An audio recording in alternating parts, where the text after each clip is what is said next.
You said that you went to see movies. Yes. Was there any one cinematographer that influenced you, No, like Greg Toland or James Wong Howe? Greg Toland, certainly because of his notoriety.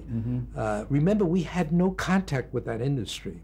It only was much, much later on that I started to meet these cinematographers and directors of photography that I so much admired and got to know them as people. Then I could remember their names and their efforts. But basically, we had no idea how it was done. And remember, we weren't dealing with a single camera, but we were too unaware to realize that that was a problem, that you could only light from one angle. I mean, that came as we got more experience. We said, my God, we have to add that light and this one to cover these two other angles, and it looked much better without it. So the multiple camera problem was always there, but we were so naive that it didn't occur to us that it was a problem and that we could get really superior results and make them look just like those wonderful films we saw if we only had one viewpoint. But we had this multiple viewpoint. We didn't know any better. And as we were discussing earlier, when I did meet cinematographers, not knowing their name, and they would visit me on the set, they would compliment me. They say, we love what you do. We think it's wonderful.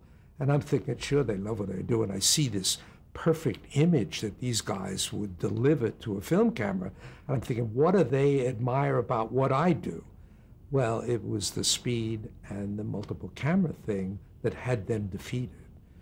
Today, it's not so bad, because with all the multiple camera shows, like sitcoms and episodics, some of them, which are done on film, they are dealing with multiple camera thing.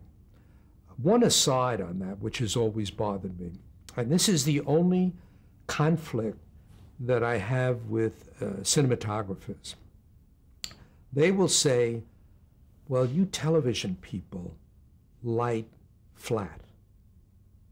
And then I go watch a sitcom done on film, and it's the flattest thing, flatter than I would ever light it. And I said, you know, this is a case of perhaps them not being very objective about their result. That's the only conflict I have with directors of photography. I do not light flat. I use very little soft light. Everything is ambient or directive fill light because of the control that I think that the video camera is important to get for the video camera.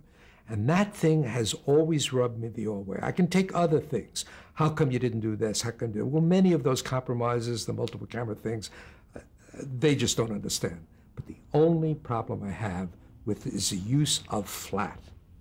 I mean, this is flat, right? But you can say, oh, wait a minute, I see all the highlights in the subject.